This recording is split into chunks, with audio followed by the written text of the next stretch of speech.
نحمده ونصلي على رسوله الكريم أما بعد فأعوذ بالله من الشيطان الرجيم بسم الله الرحمن الرحيم اعلموا أنما الحياة الدنيا لعب ولهو وزينة وتفاخر بينكم وتكاثر في الأموال والأولاد كمثل غيث أعجب الكفار نباته ثم يهيج فتراه مصفرا ثم يكون حطاما صدق الله وصدق رسوله النبي الكريم ونحن على ذلك لمن الشاهدين والشاكرين والحمد لله رب العالمین۔ میرے بھائیو دوستو بزرگو، بات زندگی کی حقیقت کے اوپر چل رہی ہے۔ آج اس آیت مبارکہ کے اندر جو میں نے آپ کے سامنے تلاوت کی، اللہ رب العزت نے اس انسان محترم کی زندگی کے مختلف مراحل کو بیان کیا ہے۔ پھر اس کے بعد اس زندگی کی حقیقت کو ایک مثال سے اللہ رب العزت نے سمجھایا ہے، چونکہ اللہ رب العزت انسان کے لیے ایک بہترین مربی ہیں اور اللہ رب العزت انسان کا ہر وقت بھلا چاہتے ہیں کہ کسی نہ کسی طریقے سے انسان کو بات سمجھ میں آ جائے اور یہ کامیابی والا رستے کی طرف اپنے آپ کو ڈال لے اور اس طریقے پر چل کر دنیا اور آخرت کی کامیابی حاصل کر لے۔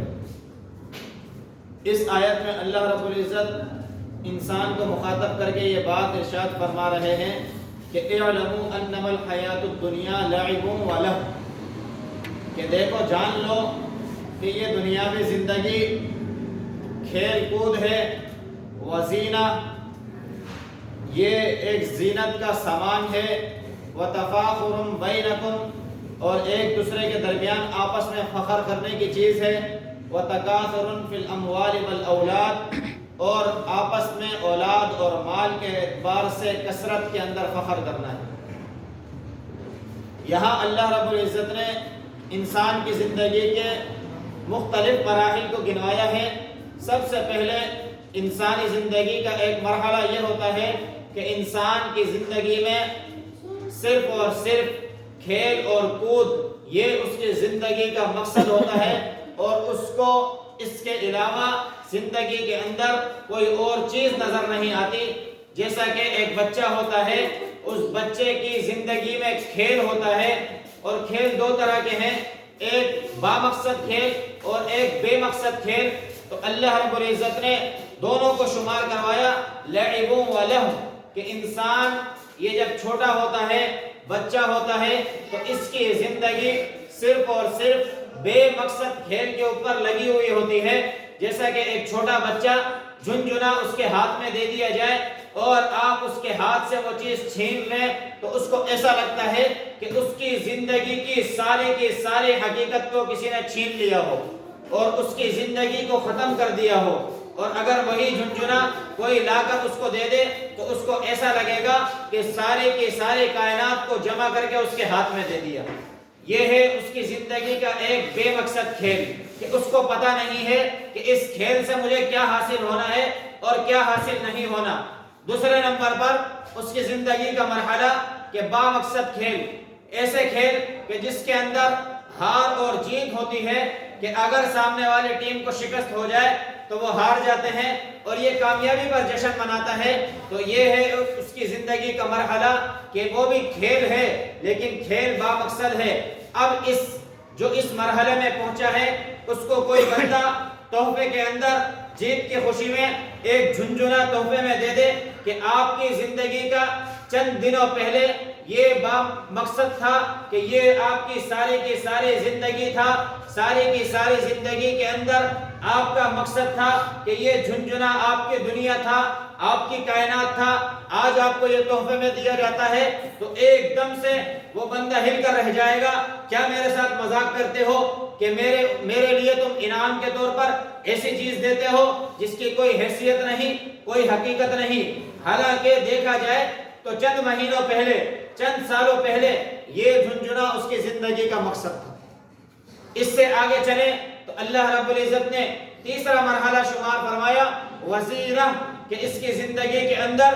زینت کو اختیار کرنا، زیب و زینت حاصل کرنا، یہ اس کا سب سے بڑا مقصد بن جاتا ہے۔ جب یہ انسان اپنی جوانی کے مرحلے میں داخل ہوتا ہے تو اس کو اور کچھ نظر نہیں آتا، وہ پرانے جھنجھنے سب بھول جاتا ہے وہ کھیل جو بے مقصد تھا اس کو بھی بھول جاتا ہے، اور جو با مقصد کھیل تھا اس سے بھی کنارہ کشی اختیار کر لیتا ہے کہ اگر میں یہ کھیل کود، یہ جو میں پہلے کھیلا کرتا تھا، چاہے وہ فٹ بال ہو، چاہے گیند بلہ ہو، چاہے گلی ڈنڈا ہو، یہ طرح طرح کے کھیل اگر اب اس کو لگائے جائیں تو وہ کہے گا کہ میری زندگی کے اندر یہ جو میری زینت ہے، میرے کپڑے کے اندر یہ جو سلوٹ پڑی ہے، یہ اس کھیل کی وجہ سے پڑ رہی ہے، لہذا میں یہ کھیل نہیں کھیل رہا۔ اور اس کے کپڑے کے اوپر کوئی دھبا لگ جائے تو اس کو برداشت نہیں کر سکتا۔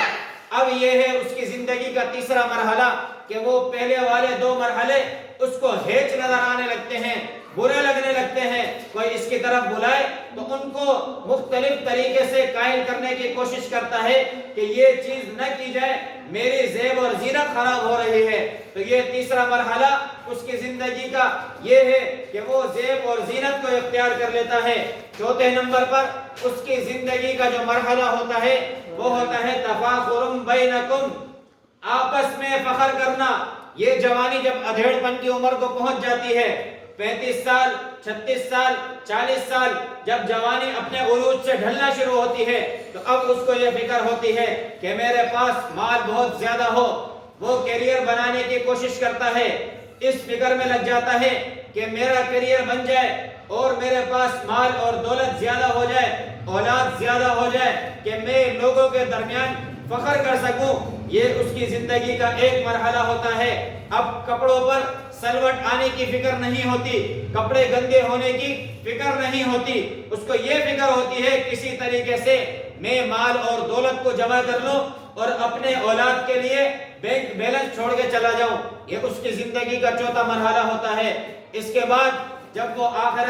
مرحلے میں پہنچتا ہے، اور آخر کون سا مرحلہ ہوتا ہے کہ مال اور دولت بھی جمع کر لیے، سارے مراحل طے کر لیے، اب آخر کے اندر اس کی زندگی کا جو مرحلہ ہے وہ آنکھ بند ہونے کے بعد کا مرحلہ ہے کہ قبر کے اندر پہنچ گیا۔ اب یہ آنکھ بند ہونے کے بعد نہ اس کے مال کام آ رہا ہے، نہ زیب و زینت کام آ رہی ہے، نہ ہی جوانی کے کھیل کود کام آ رہے ہیں، نہ ہی وہ زیب و زینت کام آ رہی ہے، نہ ہی وہ بچپنے کا جھنجھنا آج کام آ رہا ہے۔ اس کے کام آ رہا ہے تو جو اللہ رب العزت کے لیے اس نے عمل کیے، اللہ کے لیے، لوگوں کے لیے، دین کے لیے کام کیا، لوگوں کو دین کی طرف راغب کرنے کی کوشش کی،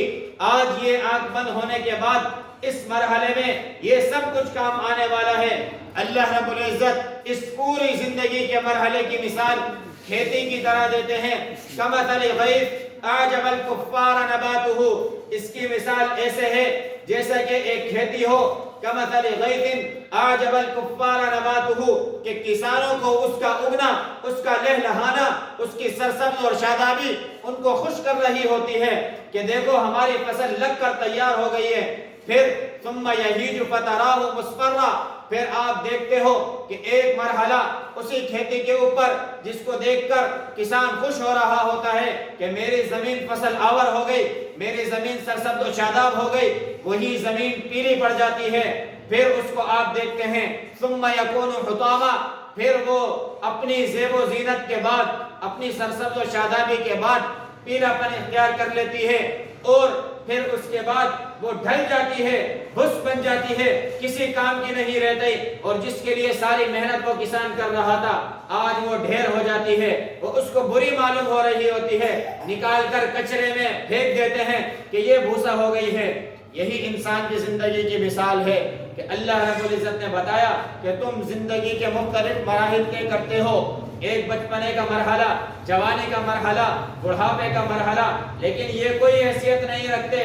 اس کے اندر جو عمل اللہ کے لیے تم نے کیے وہ حیثیت رکھتے ہیں۔ اللہ کے لیے اپنے آپ کو اللہ کے کاموں میں لگا دو، اللہ کے لیے اپنے آپ کو اللہ کے دین کے ساتھ جوڑ لو، اللہ کے لیے اپنے آپ کو نمازوں کے ساتھ جوڑ لو، اللہ کے لیے اپنے آپ کو قرآن اور قرآن کے درس و تدریس کے ساتھ جوڑ لو، قرآن اور احادیث سے وابستہ لوگوں کے ساتھ اپنے آپ کو جوڑ لو، جو کل قیامت کے دن ہمارے کام آنے والے ہیں، جو ہمارے لیے اس وقت کام آنے والے ہیں جب زندگی کے سارے مراحل ختم ہو جائیں گے اور آنکھ بند ہو جائے گی، قبر میں پڑے ہوئے ہوں گے، کوئی اور ساتھ دینے والا نہیں ہوگا، کوئی ہمارے ساتھ قبر میں روشنی کرنے والا نہیں ہوگا، کوئی ہمارا ساتھ دینے والا اور ہاتھ پکڑ کر ہمیں کھڑا کرنے والا نہیں ہوگا، کوئی ہمارے لیے ایک کرن بھی روشنی کرنے والا نہیں ہوگا۔ اس وقت عمل کام آئے گا جو اللہ کے لیے کیا، نماز کام آئے گی